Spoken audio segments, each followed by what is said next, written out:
how, as a leader, can you transform your team's impact just by being more transparent in the way that you communicate? And we have a super example from very recent history. And I'm here with my colleague, Dr. Frank Hanegow. Hey, Dr. Frank, how are you? Hi, Eamon. Fine. What about you? I'm great. Good. So today I thought we would talk about a fellow called Lou Gerstner, who was the CEO of IBM back in the early 90s. And he had quite the problem because IBM was in a dreadful state, and he was brought in on April Fool's Day, 1993. And what he found was a company that had lost its way, where their performance was stinking. The stock market didn't like them. They were trading at about $13 a share. People were talking about having to break them up. And he said, well, boy, I need to really shake these folks up. So he started in, and one of the first things that he found was that actually the culture there was really kicking them in the behind, where they had people who were acting on a personal capacity. They were looking internally in terms of how things ought to work within the company, but what they weren't doing was focusing on the one thing that really mattered, Frank, which was the solutions that their customers needed. So they really needed to fix this. So what he did was he said, well, first of all, we need to change how people are being rewarded, because he had a lovely phrase, and you like this, Frank. He used to say that people don't do what you expect. People will do what you inspect. Yeah, I think that's perfectly right. He was exactly right. But anyway, the bottom line is he set about, right, okay, so we need to change things. And about 6 months down the line into his job, he sent out a letter, a memo.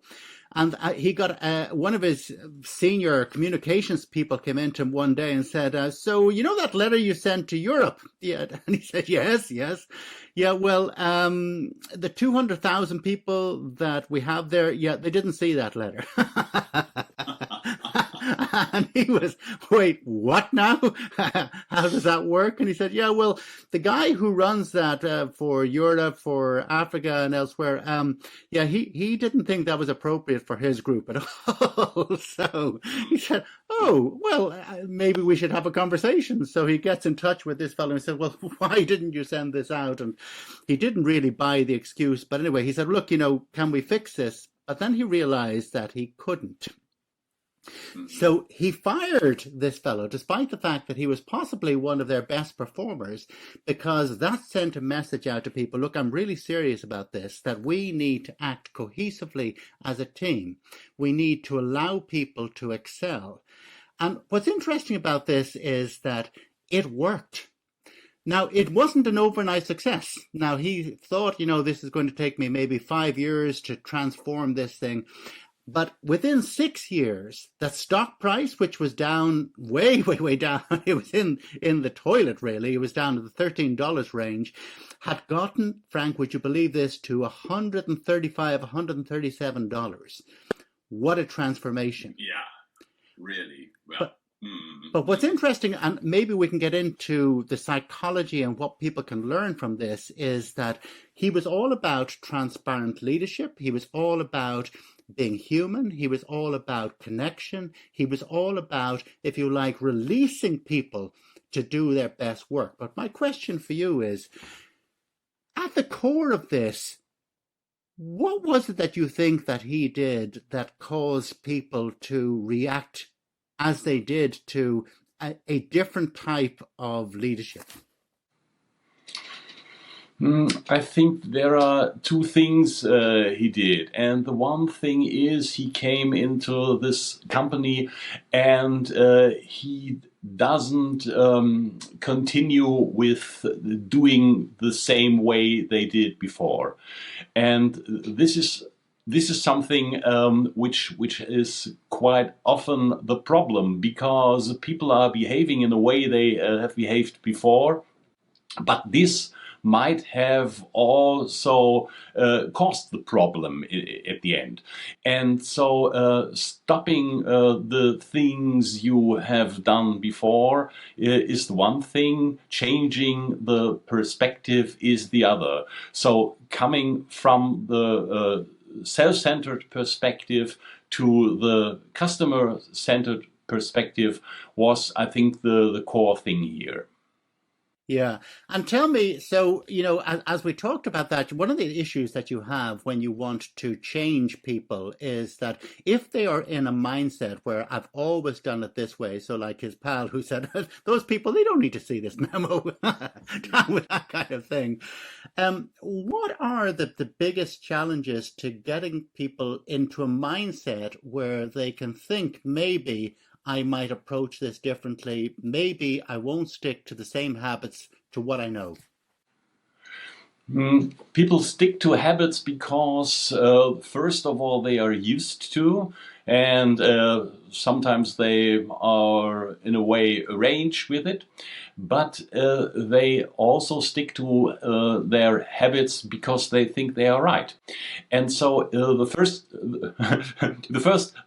first thing is to tell or to show in a way to visualize that things are not getting better, but maybe they are even leading to disaster if we do not change our habits. And so this is not an easy job for managers or executives, because people are really reluctant when it comes to change.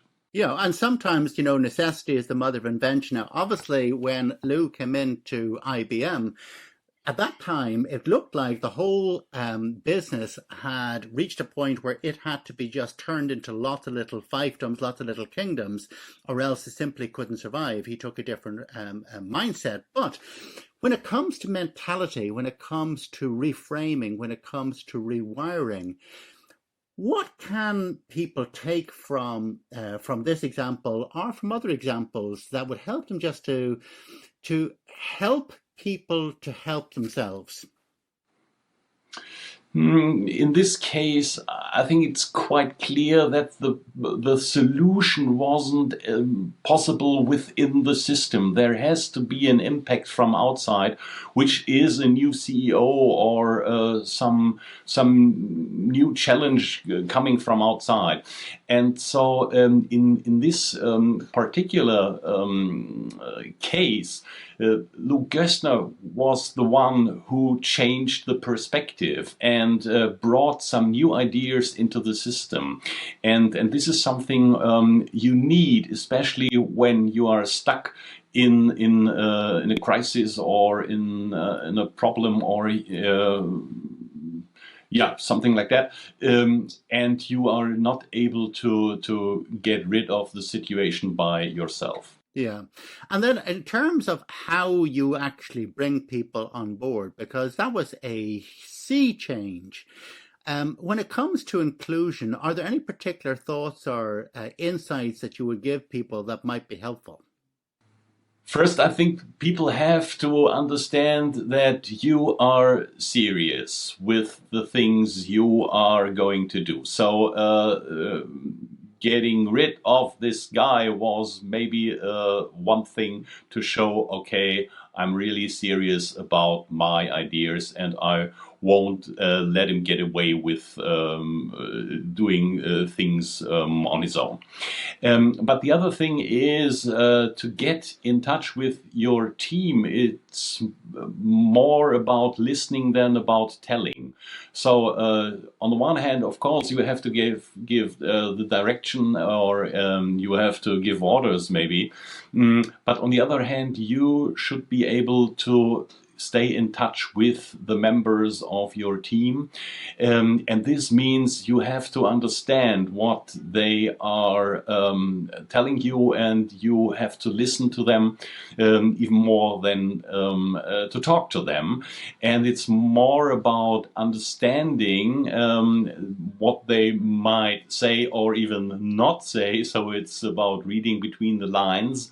So you get the information you need to take the right actions. Yeah, I think that's exactly right. And maybe the big takeaways from this are that number one, that transparent leadership is all about both understanding and creating understanding. Because if you don't have a meeting of the minds, it's awfully hard to manage that bus. It's hard to drive it in the Yes, right of course. in the right direction. But also that it's about setting people up to succeed. Because again, if you don't have the right knowledge, if you don't have the right information, you don't have the capacity to give of your best, and nor do you feel inclined to give of your best.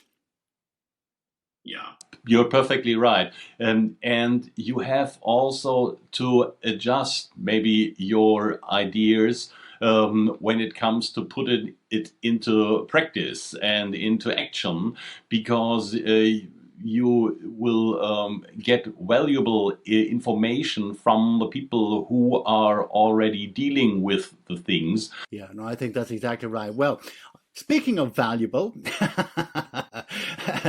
thank you all for watching this video. But if you're interested in how you realize a great deal more value through your leadership, then tune in to our next video when we're going to talk about the whole notion of the style of leadership that causes people to be more responsive, but also for you to feel more confident in your skin.